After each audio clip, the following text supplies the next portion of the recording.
could have given up, but you didn't. You could have stopped believing, but you didn't. You could have kept living their expectations, but you decided to make this life your own. And in turn, you're here.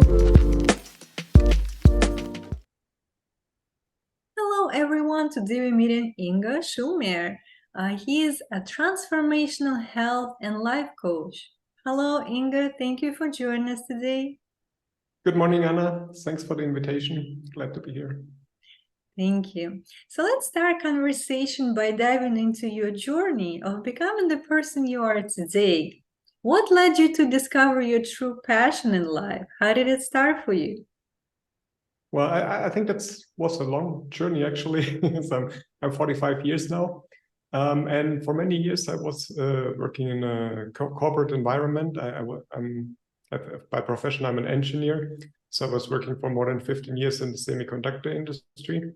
And actually, I had for what many people would consider a successful life, right? So I was climbing the corporate ladder. I had my goals. I'm an athlete, so I'm doing a lot of triathlon competitions. I was successful with money and also in personal life. But somehow I did not really find fulfillment in this job, right? So I made progress in my career, but something was missing.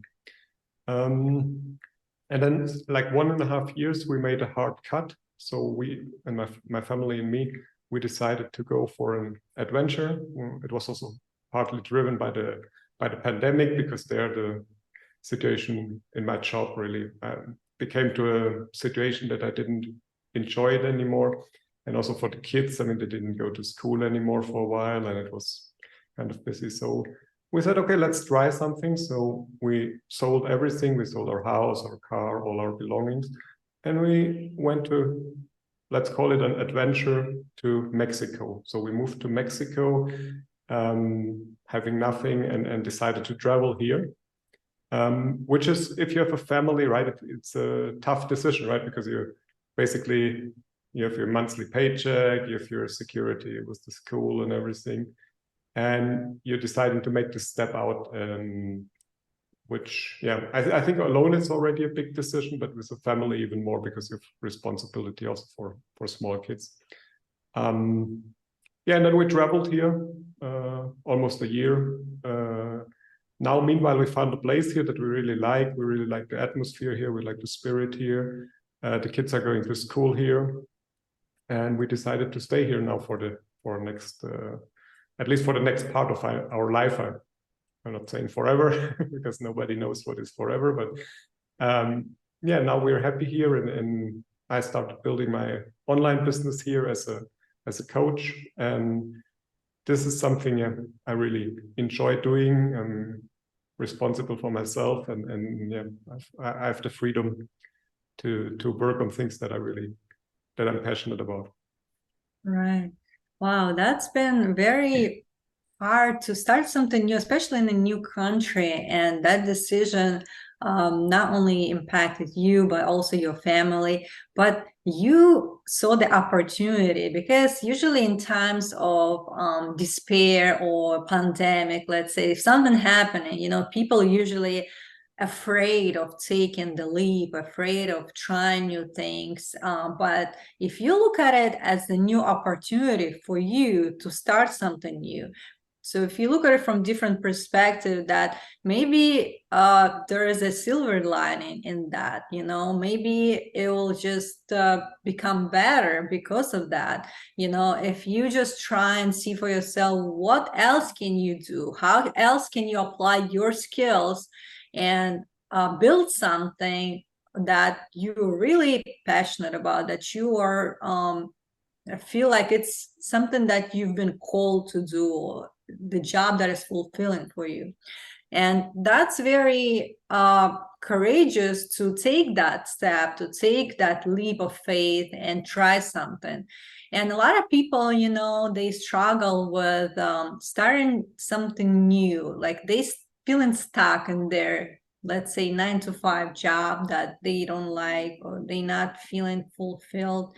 And again, they not realizing that with them not taking action, with not giving themselves time to explore and see for themselves what is it that they might like, what is it that gives them that, joy, they would not be ready to start something or give it time to grow in order for them to transition to that type of business, or even if it starts as a hobby, but you still have to explore that area and know what is it that you like.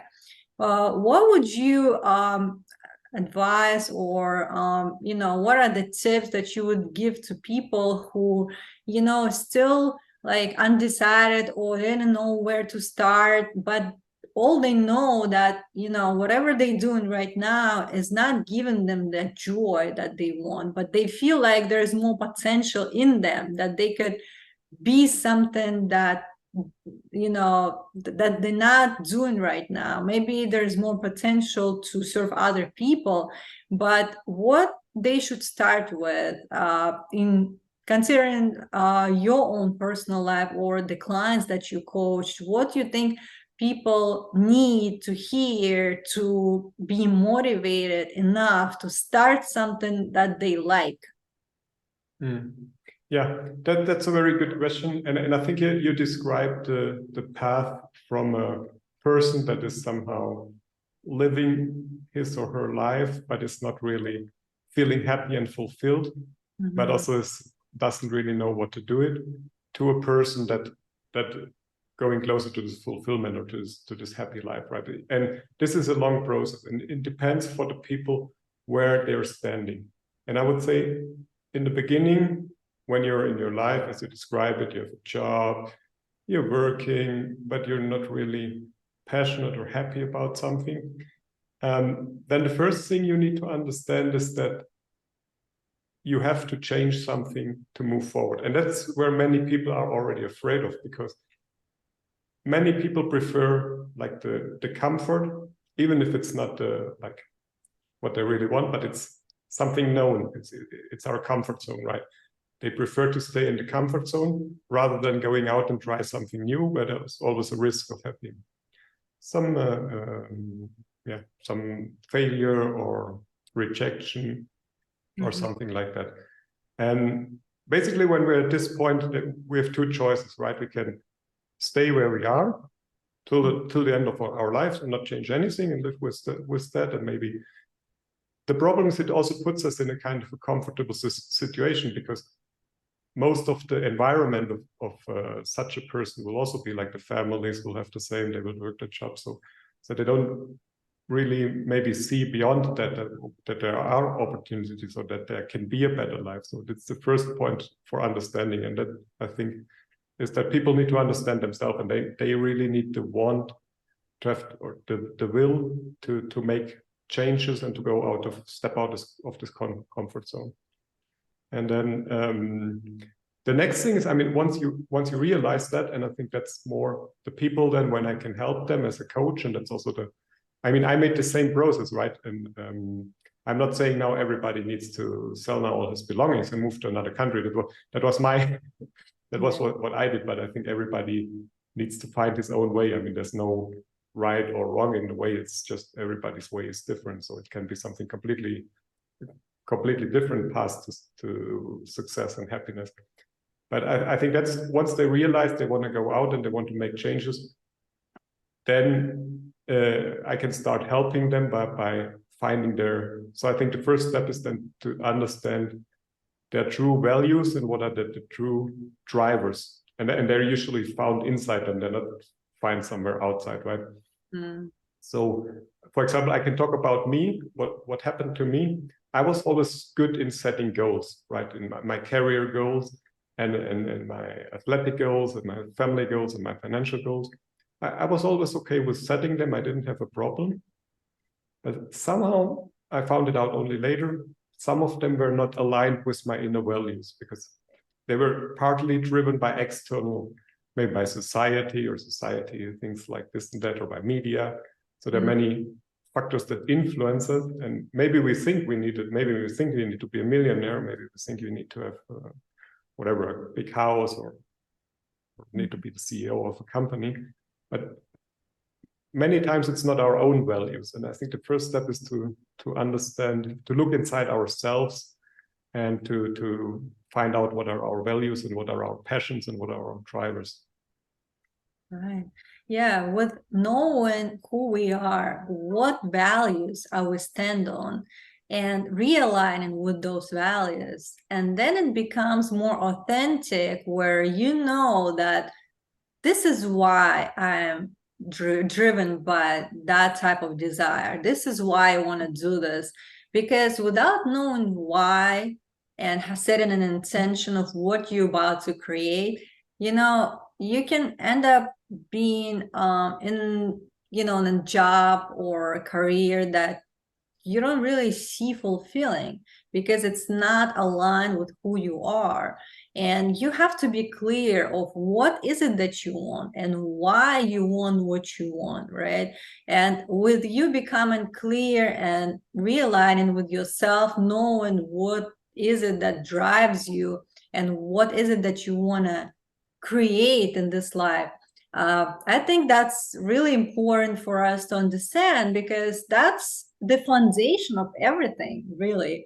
And if we want to be intentional, and like I always say, if you want to create your life by design, not just by default, right? You have to set the intention and know the steps that you need to take towards that direction. Okay, so maybe like you don't have the whole plan, because a lot of times people, in their mind, they want to know everything before they start. But it's usually not the case. We can only know like next 1 or 2 steps that we need to take. But at least if you set that goal, if you know which direction you're going, the more steps you take, the more clear it becomes, and the more it unravels what is that the next step after that, right?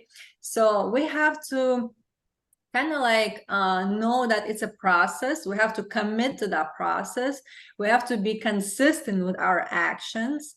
And also, I think if we kind of integrate the habits in our daily life that would support us in our decision to create that life for ourselves, that would be very beneficial for us, because some days I feel great, I just motivated enough to do anything I want. Next day I could feel slightly different, right? And again, if I have that system in place, if I have something that will support me, in any day, I know that it became like a habit. It's like nature of who I am. And now it's an automatic pilot. This is what I do. And it just propels me forward no matter how I feel, right? So I think there are certain behaviors or daily habits that we can use, all of us, that could help us bring us through the direction that we're going. What are maybe 3 daily habits that come to your mind that helped you to achieve something in your life that you were striving for? Yeah, I think that's also a very good point that you're making. You're talking a lot about consistency and about moving forward, and I would agree to that. It's more important to be in motion, because if we're standing still, we're not moving anywhere, right? I think it's more important to make the steps, and sometimes we need to adjust the direction, and that's completely okay. I mean, the goals are not, a goal is not something that's there and we have only this direction, right? Sometimes on the way we will have new goals, the goals will change, and we need to adjust according to that. But the important thing is to be in motion and to moving towards more or less in the direction that we want to go. And about habits, what helped me a lot, I have I have a daily morning routine. So usually I stand up and I start with journaling. That helps me a lot, because I'm a person that I'm a logical person. I'm an engineer, so I think a lot. And journaling helps me, for example, get out my thoughts and like to clear my mind, to get a clearer mind. And just by writing them out, it's already a big big help for me, and it's a good start in the day to just write it down. And then even if it can be anything, I mean, if they're like bad experience or something like that, then it's like a release. You give them up, or you give them not give them up, but you take them out, and it's you're expressing yourself. So usually every morning I do like half an hour journaling, writing, and then I do for half an hour breathing and meditation. And meditation again is also something to stop thinking and to understand yourself more from a spiritual side, or more from a understanding your inner values. So that's helps me also a lot. And for me, the other thing that's very important for me is to be in the nature. So I love being in the nature. It's also something that connects me to my environment, connects me with God, or I think God is nature. So connects me with all the other forms, and it's also a way where that clears my mind. Just to be in nature, to walk, to run, to be outside. Yes, no, those are very beneficial practices that we can also try in our daily life. And I've noticed meditation comes up a lot in a lot of people I interview with, and I think it has a lot of benefits when you kind of like bring yourself in that calm and stress-free state of mind, where you're at peace and you release all the thoughts that's running in your background, and you kind of like just feel and see for yourself what is it that kind of like comes up for you, and you reflect on it and become mindful, really. So the more aware you are of the thoughts that you keep thinking, the more you can really like catch yourself if you're in a negative thinking pattern, because sometimes we go into that loop and we don't see ourselves in that pattern. And we first have to become mindful in order to interrupt that cycle and to catch ourselves. What is it am I thinking about at this minute, right? And is it really helpful for me? Because then if we do it on autopilot, it drives then our emotions and actions, and we make decisions based on that, right? So it's very important to know what is it that we're choosing to think, and is it really something that I want to have in my life? So being mindful, and like you said, going in nature, being grounded, it's very beneficial for us to kind of like realign with ourselves, to recharge, and to set intentions, to be clear of what we want, and to establish really the goals. And that would help us every single day if we incorporate in our daily practice. If we just set that time into our schedule, it also has to be a priority, right? So a lot of times you would come up with different excuses why you're not doing what you're supposed to be doing. You always like find the reasons, what really on your way. But if you start prioritizing your mental and physical health enough to schedule that into your daily life, that's something that is really important for you, something that gives you that support and structure, and this is the foundation of the happy life to become, right? So then for sure this is something you would do because it's already scheduled. So it has to be ahead of time, because when you're in the middle of that emotional kind of like release, you might not feel like doing it. But if you already kind of like committed to the process, I'm just gonna continue with what I've scheduled for myself because I know it's good for me. So I think like if we just look at it from different perspective and know that this is important, no matter what, I have to give myself time. It's a time for my self-care, and that's something I need to prioritize. Don't you think? Yeah, absolutely. I would absolutely agree. I would like to add what you said about meditation. I think that you exactly made the point.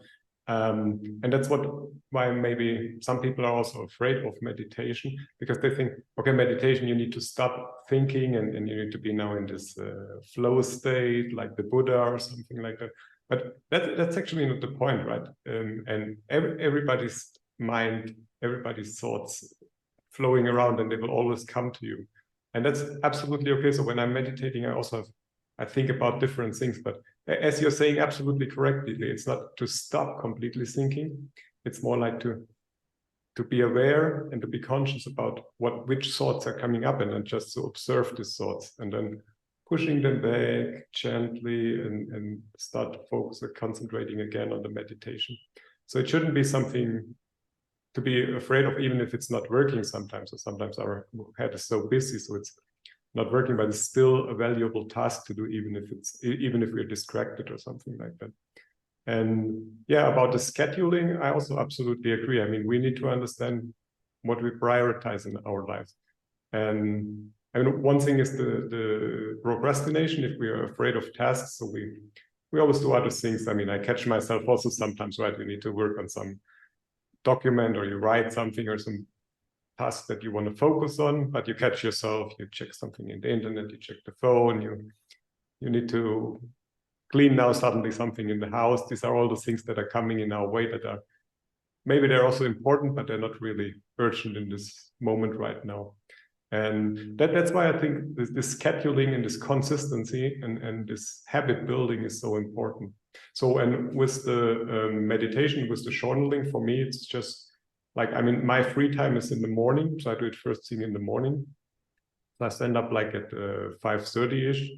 I do have 1 hour before I need to prepare the breakfast for the kids, and everybody's waking up. So I'm doing journaling and meditation. So it's really, I also love the mornings because it's quiet time. Everything goes up. The sun starts to go up. So it's also very spiritual time of the day, right? It's just the start, and everything starts from a silent state to become more active. So I really like that.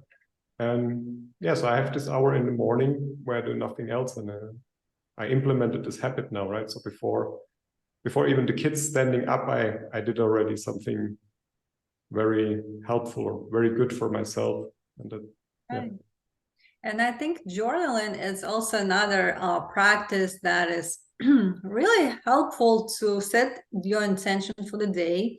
And also, you kind of reflect on your experiences from, I would say, like the past day, or what are you expecting today or for the next day to receive, right? Or what are your thoughts at this moment? So again, it helps you to become aware, and it helps you to set intention. It helps you to release something that you've been carrying, as you might be some kind of emotion that's going on. So it's just the way to process emotions, I would think. And again, like, I feel like there is a power in that, like when you write something down and you see it from a different perspective, it's no longer in your head. You create that space, right? And that helps you to see it more clearly, because sometimes people feel confused. They don't know what to do, and it's like they feel heavy in their head. But once they start writing it down, and they see what exactly that they thinking about and what they think is the issue, and all of a sudden it becomes clear for them. Maybe it's not as big as I thought it was. Maybe there is a solution. A solution usually comes right away, because again, like, if you created that space, it's no longer have that power over you as it used to be when it was in your head. So there is something to it. Some people like typing, some writing, but I feel like in like handwriting, it has something to do with processing all those thoughts and creating better kind of like space, like I said. And also, when you do it consistently, like you kind of like know that you're in control of releasing that. You don't need to hold back onto it. You don't need to feel like there is nobody would understand you, or I'm the only one going through this.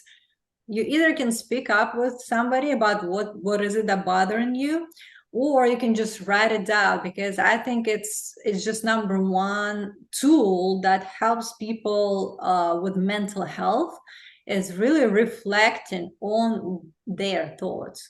And not everybody has a coach or somebody to speak to, but at least when you do it on your own, but do it consistently and integrate as a practice, it really helps to clear out what is going on in your head. And it's very helpful. Also, I feel like something like gratitude, when we are focusing on what is good in our life, what is going well for us, what can we be grateful for here right now, what we have in our life that we can say that I'm thankful for having that, right? We can all come up with a list of things that we're grateful for, but a lot of time people focusing on what's they lacking in their life, what's not going well, how they criticizing themselves.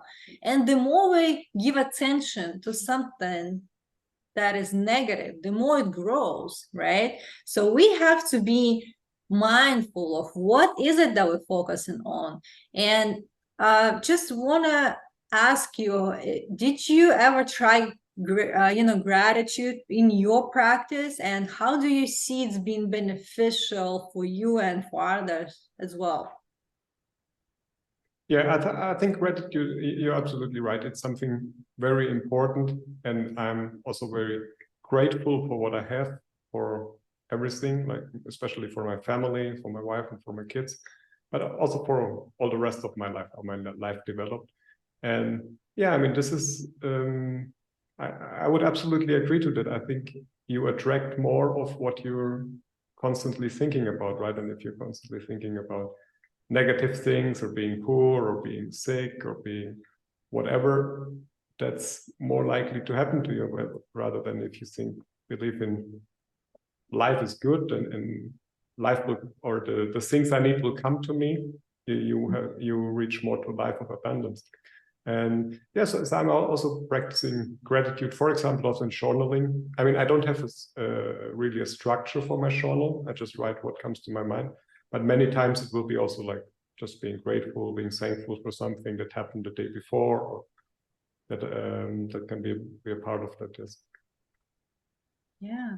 And right. So we attract what we are usually, but what we are sometimes is what we believe in. And those beliefs, not always something that we chose, right? Something we acquired along the way, could be, due to the way we've been raised, or people will listen to. We acquire certain beliefs in our life, and that became just who we are. And now everything that's kind of like happening, if the way you are creating your life experiences, you make decisions based on who you are and what you believe in, right? But what if something that you believe in, it's no longer serving you, and you're not aware of that, right? You have to kind of like uh, be more curious of what is it that's driving your decisions in life, and how can you really like see for yourself that those are the thoughts and beliefs that I have that really affects my decisions. And if I would just start focusing on something that really kind of like positive aspects in my life, and the people that I'm grateful for, and whatever I have right now, is just switching that focus. It will give you more of an opportunity to maybe receive something, or have that way of expressing yourself, then you can kind of explore in real time what was it that you had in your mind that didn't serve you, but now there is a chance for you to choose differently. There is a chance for you to change, and we can change at any point of time. So it's, if only we decide to, right? It's, again, it's always available to you, but are you really ready to step into that change? Because change is uncomfortable, and because it's unknown and it's not in a comfort zone, people usually afraid or they scared of taking that step towards change, even though they know it's good for them. But because they really familiar with their comfort zone, they know what to expect, even though it's not as beneficial. That's why they kind of like hesitant to take that step. And I think it first comes with becoming aware and really like knowing what's going on in your mind. If you need some help, there are a lot of practitioners out there that could really like hold that space for you and reflect back to you, for you to see what is it that you're thinking about, what are your beliefs, so you're aware of them, and then you can make that decision and do something about it. And I'm so glad that we had time today to discuss everything, and thank you for sharing your thoughts and wisdom. For those who would like to connect with you, how can they find you? Yeah, so I think the easiest way is on Twitter. So usually Twitter is my main platform. So I write a lot of about the healthy and also mindset setting, also health and mindset on Twitter. My handle is underline the small reset. And there's also access to my newsletter. And yes, that's basically the two main channels. All right. And as we close today, what would be the thought for today for our listeners? The thought for today, I think it's a beautiful day. Just enjoy the day, make the best out of it. And yeah, every day, the small changes will, in the end, will lead to a different view. All right. Thank you so much. I hope you enjoy your day. Thank you, Anna. It was great. Have a good day. I hope you enjoyed this episode, and if you did, hit the subscribe button and share it with others. Stay tuned.